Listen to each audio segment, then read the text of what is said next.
C'est à la fois un honneur et un plaisir de partager ce soir avec vous, prendre part à cette journée d'intégration des nouveaux étudiants en présence de responsables de notre communauté.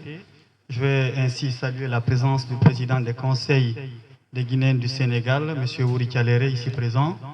Saluer également la présence du représentant de la Basse-Côte, Oustaz Conté. Saluer également la présence de notre maman, représentante de l'ambassadeur de notre pays ici au Sénégal.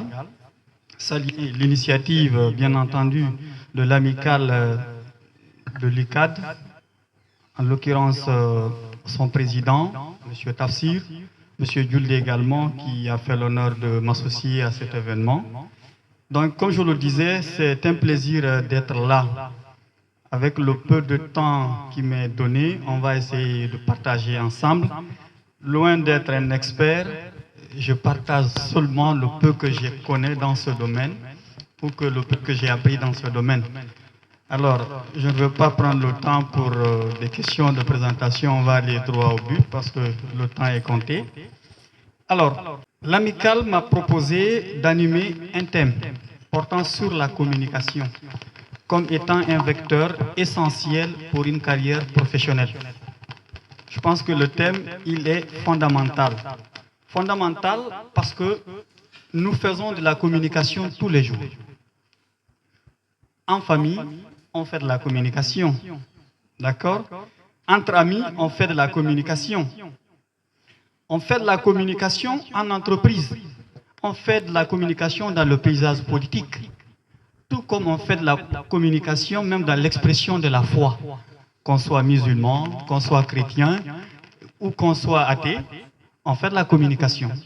Cependant, ce qui nous intéresse ce soir, c'est de mettre un accent particulier sur la communication comme étant un élément ou un facteur important qui puisse nous aider à réussir notre carrière professionnelle. Ce sera donc essentiellement de la communication professionnelle. Alors, dans le cadre de la présentation de ce thème, nous allons aborder entre autres la notion de la communication. Qu'est-ce que c'est que la communication? On va également se poser la question de savoir en quoi la communication est essentielle pour réussir une carrière professionnelle. On va également mettre l'accent sur les types de communication en milieu professionnel. Avant, bien entendu, de donner quelques conseils, quelques astuces pouvant nous permettre de mieux communiquer. Parce que la communication en soi, elle est extrêmement difficile. Je parle sous le contrôle des experts, bien entendu. Je n'ai nullement l'intention de donner une leçon. Je vous dis encore une fois, je partage le peu que je sais. Ce qu'il y a des gens parmi nous ici qui sont capables de faire plus que ce que je suis en train de faire en ce moment. Encore une fois. Alors, la communication. Qu'est-ce que c'est que la communication? La communication est définie comme étant un acte d'établir une relation avec autrui en transmettant des informations, des idées, des émotions et des opinions.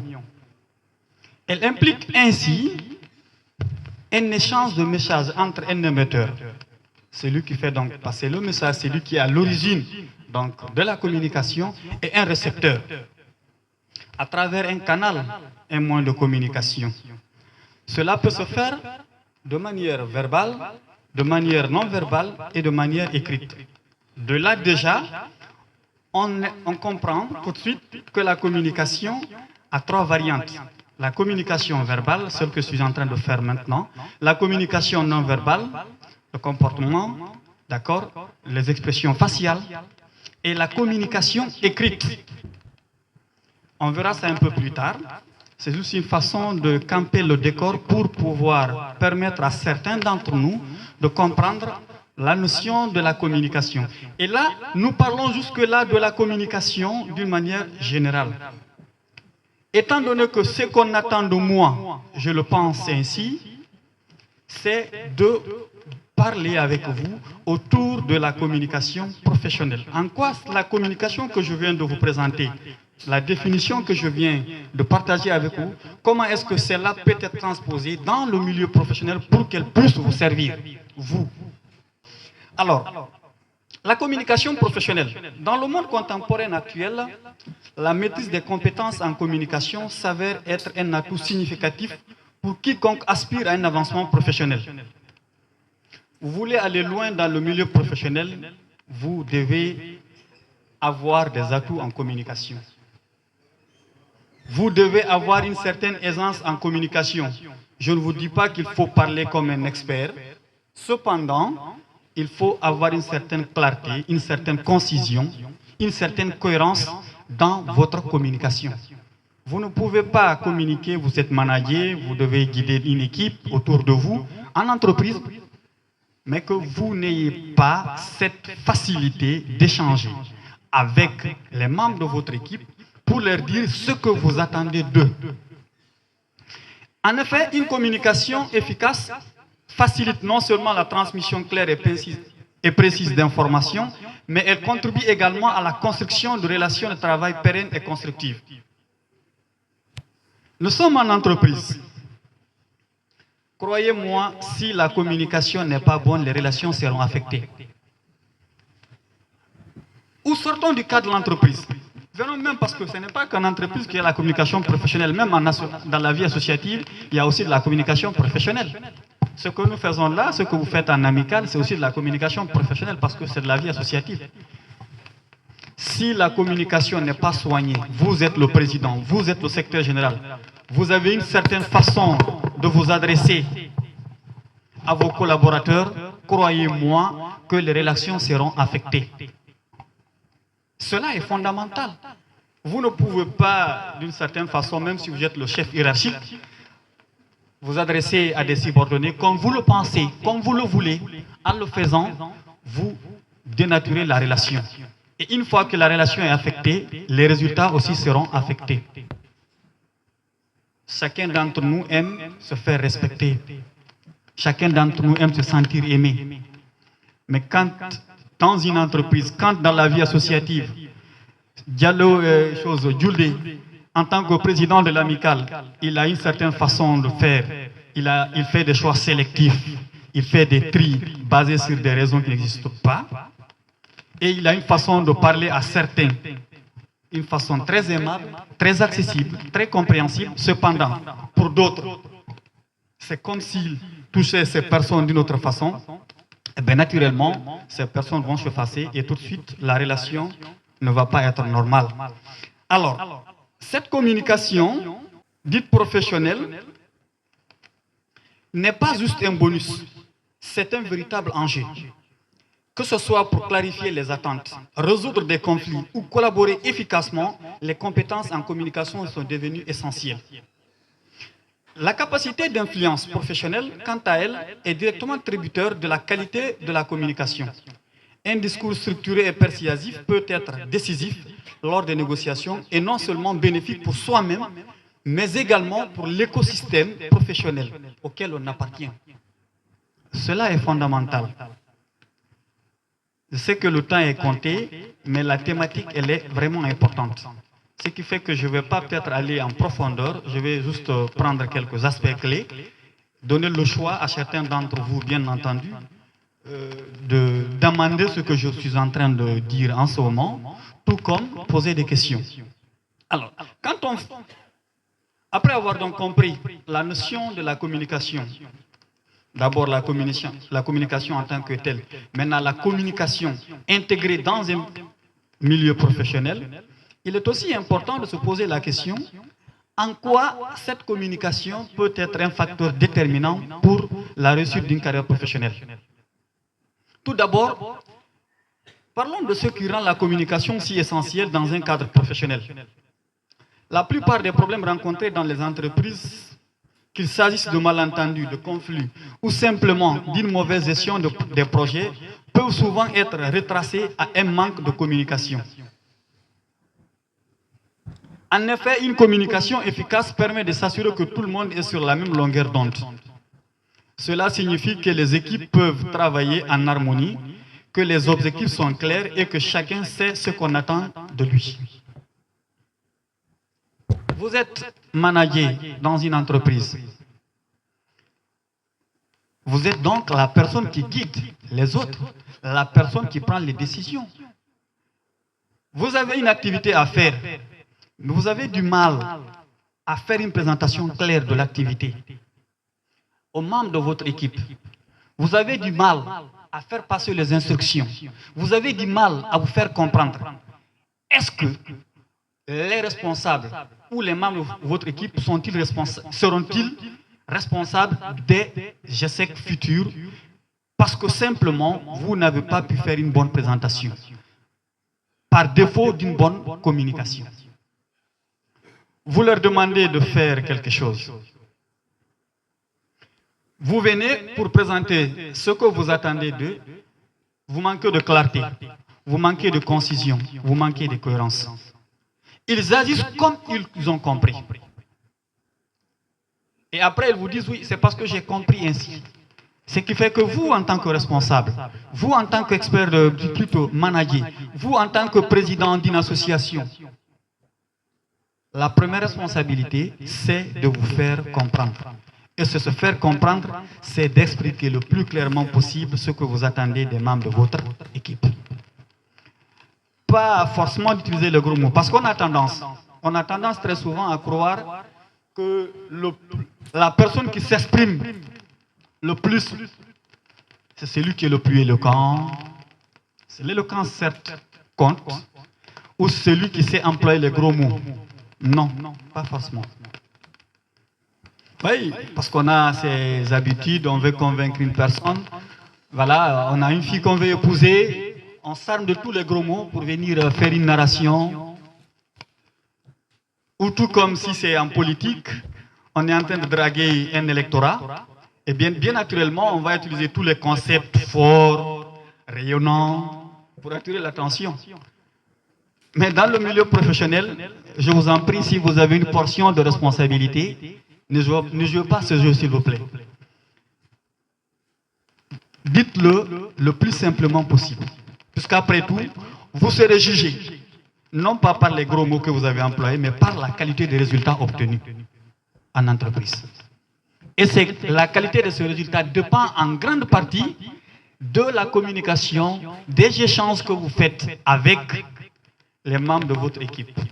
Alors, je disais donc que cette communication, elle est fondamentale.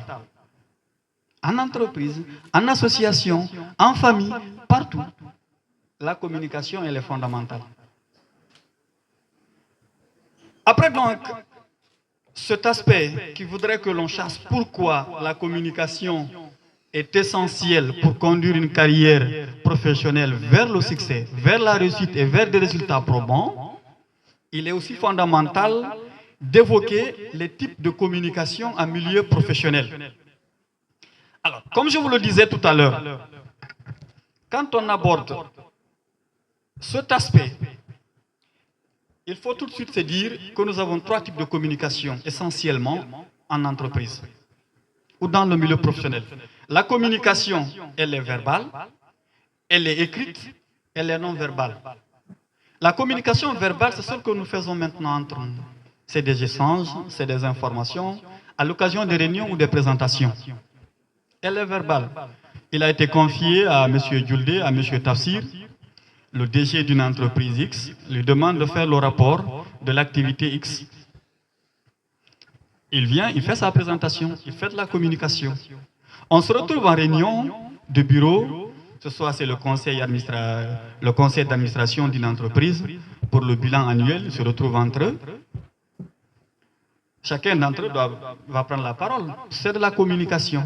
Vous donnez votre point de vue, vous faites de la communication. Vous passez une information, vous faites de la communication. Vous partagez une idée, vous faites de la communication. Est-ce que je me fais comprendre? Alors, au-delà de la communication verbale, nous avons également la communication écrite. Celle qui est en ce moment très négligée, parce qu'il y a aussi l'effet des réseaux sociaux. Aujourd'hui, nos aînés qui ont appris dans les années 90, dans les années 80, dans les années 70, savent mieux écrire que nous, de la génération actuelle. Parce que simplement, on s'est laissé dominer par les nouvelles technologies de l'information et de la communication. Ouais, aujourd'hui, j'ai ma machine, je peux écrire comme je veux à une touche. La machine me propose le correctif possible, n'est-ce pas? Cependant, nos aînés, ils ont une certaine large compréhension. Qu'est-ce que je vais vous dire? Ou qu'est-ce que je voudrais dire? C'est que le responsable, ou que la communication, ou quelqu'un qui a une portion de responsabilité dans la gestion d'une activité, doit également faire très attention à ses qualités rédactionnelles. C'est fondamental. Hein? Très souvent, certains d'entre nous, quand on échange ici, on donne la parole, vous avez l'impression que c'est Senghor qui est en train de parler. Hein? Parce qu'on est à l'aise. Mais dites à la personne de vous écrire sujet, verbe ou complément. Pour ceux d'entre nous qui ont enseigné, ils savent de quoi je parle. Parfois, vous retrouvez en face des copies, vous avez envie de les déchirer parce que vous dites comment se fait qu'une personne se retrouve à l'université, se retrouve au lycée avec une qualité rédactionnelle aussi pauvre. Parce que simplement, nous ne nous adonnons pas à la lecture. Parce que simplement, nous pensons que tout peut se résoudre à partir des nouvelles technologies de l'information et de la communication. Vous remettez en cause votre niveau sans le savoir. C'est vrai qu'on doit tirer profit des technologies de l'information et de la communication. Cependant, nous ne devons pas essentiellement en dépendre. Il faut faire le jeu pour tirer le meilleur. Au-delà donc de la communication écrite, qui peut se faire par des emails, par des rapports écrits, par des documents que vous allez présenter, il y a aussi la communication non verbale. Cette communication non verbale, elle est très négligée. Négligée dans le milieu professionnel, mais fondamentale. Il y a des gens, parmi nous, qui savent bien écrire, qui savent bien communiquer, mais leur comportement, leur présentation physique pose problème.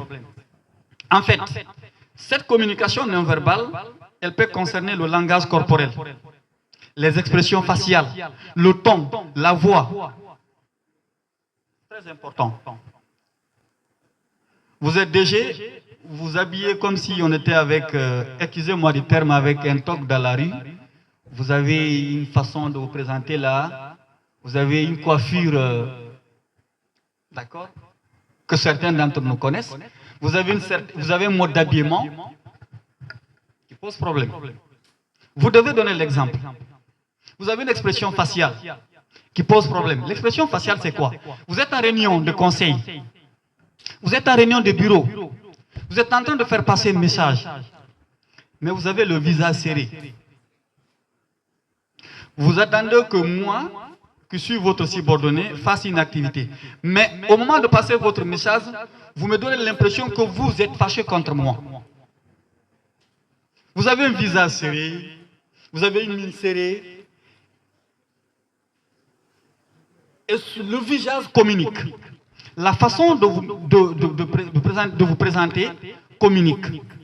En fait, à vous voir, je peux déduire le fait que vous êtes content ou vous n'êtes pas content de moi.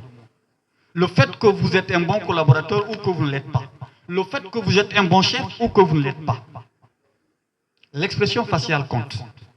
Il y a aussi le ton. Vous voulez donner une instruction, vous dites, mais non, full camp, non, non. Avec une voix. Quelle est la différence? Vous dites, non, messieurs, vous parlez avec un certain calme. En fait, ne pensez pas que la réussite des activités, ce que vous attendez de vos collaborateurs dépend du fait que vous haussez le ton, du fait que vous avez une voix très élevée. Non. Il y a un certain dosage qu'il faut faire. Un dosage qui puisse faire comprendre à votre interlocuteur le message. Donc le ton, ça compte. La voix, ça compte. Le contenu, le message donc, que vous livrez, également compte. Cela donc est fondamental. Alors, on va enchaîner parce que le temps nous est compté. On va essayer d'aborder la dernière partie. Les conseils pour améliorer vos compétences en communication professionnelle. Comme je vous l'ai dit dès le début, je n'ai nullement l'intention de jouer à l'expert. Je partage juste le peu que j'ai appris parce que j'estime que je suis âgé par rapport à certains d'entre vous. Je parle bien entendu des étudiants, des nouveaux étudiants. J'ai un certain parcours académique et professionnel qui puisse me permettre aujourd'hui d'échanger avec vous pour vous donner quelques astuces, quelques détails pouvant vous permettre d'étoffer un peu, disons, d'aiguiser un peu votre communication pour que demain vous puissiez être des leaders du futur. Alors, les conseils pour améliorer vos compétences en communication. Dorian Eskelzi nous propose 15 clés, 15 étapes clés pour une communication professionnelle. La première étape, c'est développer l'écoute active. Beaucoup d'entre nous ont ce défaut.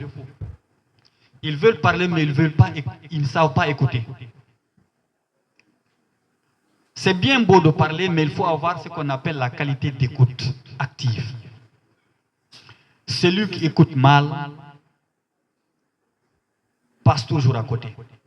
Si vous n'écoutez pas vos collaborateurs pour savoir qu'est-ce qu'ils veulent vous dire, est-ce qu'ils sont satisfaits, est-ce qu'ils ne le sont pas, est-ce qu'ils ont compris votre message, est-ce qu'ils ne l'ont pas compris, vous n'obtiendrez pas les résultats que vous voulez. L'écoute active est essentielle. Elle est fondamentale. Vous êtes en face de quelqu'un. Il échange avec vous. Pendant ce temps, vous avez les idées ailleurs. Pendant ce temps, vous vous occupez à autre chose. Vous n'avez pas une écoute active. Un leader, un manager, un chef, c'est celui-là également qui sait écouter. L'écoute active, elle est fondamentale. Ensuite, vous avez la deuxième étape. Travailler sur l'expression orale. Pratiquer la clarté, la concision lorsque vous parlez. Éviter les discours trop longs et les termes techniques complexes lorsque ce n'est pas nécessaire. Ce que je disais tout à l'heure. Vous n'êtes pas obligé d'employer des gros mots. L'essentiel, est-ce que votre interlocuteur vous a compris?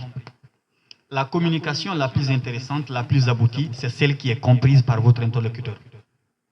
Pas parce que vous avez utilisé des expressions de niveau, pas parce que vous êtes allé fouiller dans un dictionnaire des mots lourds de sens, mais parce que vous vous êtes fait comprendre.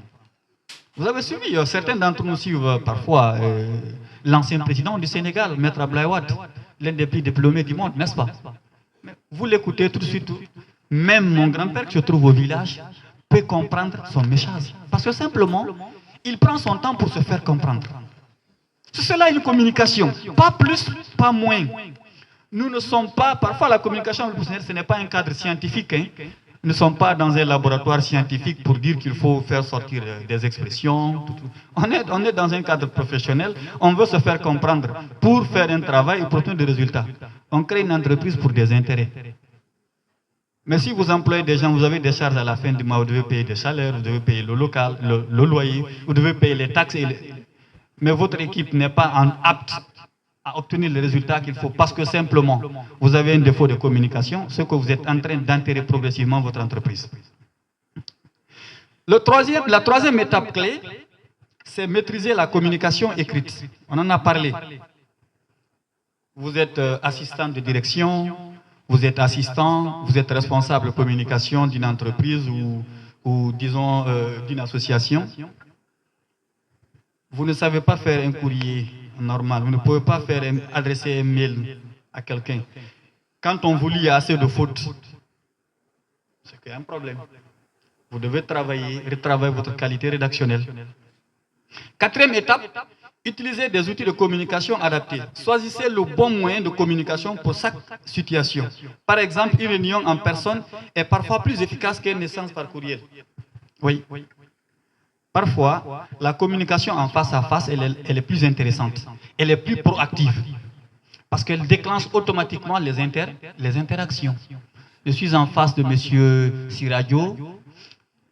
Ce qu'on peut se dire en face à face, parfois donne mieux que ce que je peux lui dire par mail, par WhatsApp, en écrit et autres. Même s'il y a des traces, mais la compréhension, elle est beaucoup plus aboutis en face à face. Cinquième étape, adaptez votre message à votre auditoire. Pensez à qui vous parlez et adaptez votre discours en conséquence. Les informations techniques peuvent nécessiter une explication plus détaillée pour les non-initiés. Ce que je fais en ce moment entre vous, parce que j'estime que, pour moi, vous êtes en mesure de comprendre la façon dont je communique, la façon dont j'échange avec vous. Mais si j'étais en pleine campagne avec mes parents au village, qui n'ont pas eu l'opportunité d'aller à l'école comme vous, ou même s'ils sont allés à l'école, ils n'ont pas eu l'occasion d'aller un peu plus loin que vous, je ne communiquerai pas ainsi. Je dois aller en fonction de leur niveau, en fonction de leur capacité de compréhension. C'est le même qu'en entreprise.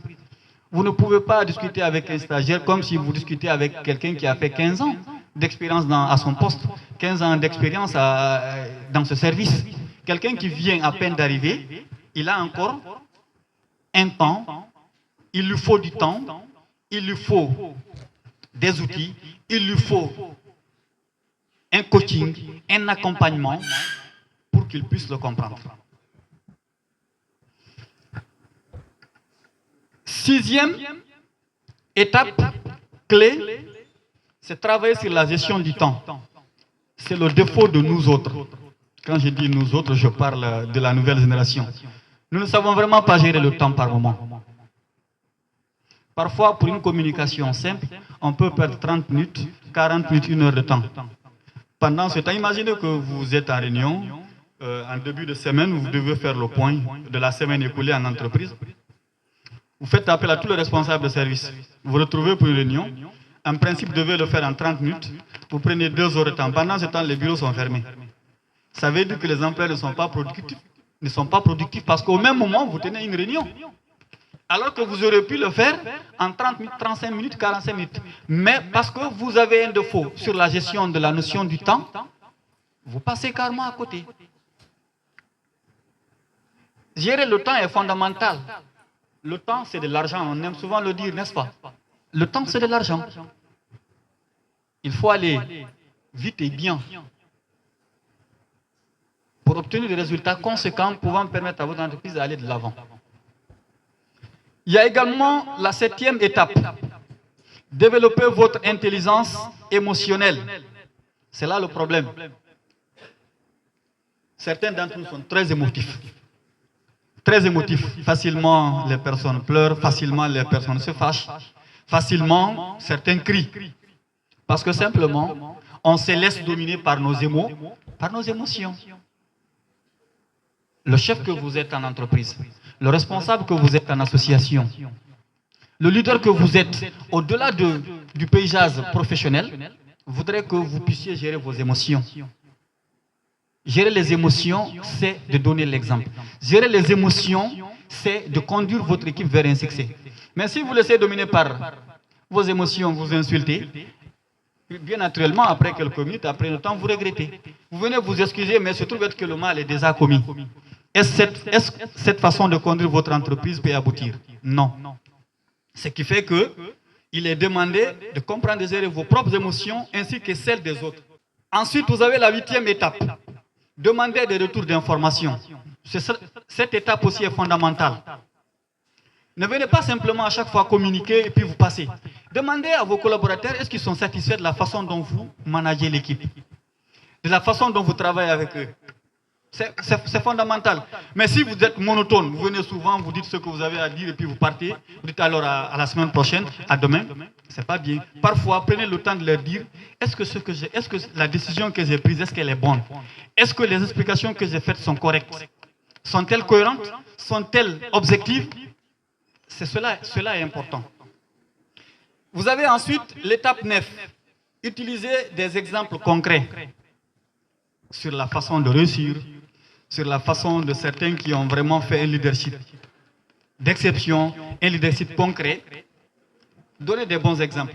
Mais si vous prenez l'exemple sur des gens qui ont échoué, ça veut dire que vous amenez vos collaborateurs à aller dans ce sens. Il y a également l'étape 10, s'entraîner à la prise de parole en public. Il y a certains qui ont ce qu'on appelle le tract. Dès qu'ils prennent la parole en public, ça tremble. Dès qu'ils prennent la parole en public, ils perdent les mots. Dès qu'ils prennent la parole en public, parfois même, vous les voyez ainsi. Parce que simplement, ils se sont laissés dominer par la peur de parler en face d'un public. Quand vous échangez avec un public, faites-ci comme vous êtes seul. Ne vous mettez pas en tête que vous êtes en face d'un public et que les uns et les autres vont vous reprocher de quoi que ce soit. Ce qui entraîne automatiquement, tout de suite, l'étape 11 qui vous dit n'ayez pas peur de faire des erreurs. Nous sommes des humains. C'est pourquoi je vous ai dit dès le début, je n'ai nullement l'intention de jouer à l'expert. Si je me présente en vous en expert, vous allez me juger. Je ne suis pas un expert. Hein. Et je n'ai pas peur de faire des erreurs de communication, des erreurs grammaticales ou d'orthographe. Ça peut aller. L'essentiel, c'est savoir que je fais des erreurs et que je décide de m'améliorer. C'est cela le fondamental. Vous avez ensuite évité les conflits inutiles. Vous êtes chef, vous êtes responsable de quelque chose, évitez les conflits inutiles. À force de gérer les conflits inutiles, vous perdez le chemin du succès. Vous avez des objectifs, rassemblez tout le monde vers cet idéal. Faites en sorte que les gens soient unis. Ne cherchez pas à savoir comment Paul ou Pierre mènent leur vie. Le monde professionnel, c'est le monde professionnel. Alors, utilisez la technologie appropriée, on en a parlé, je crois bien. Cultivez des relations interpersonnelles positives. Parfois, vous avez des responsables dans votre entreprise. Essayez de prendre soin, par exemple, je viens, je dis, Jules, comment ça va? Et madame, les enfants vont-ils bien?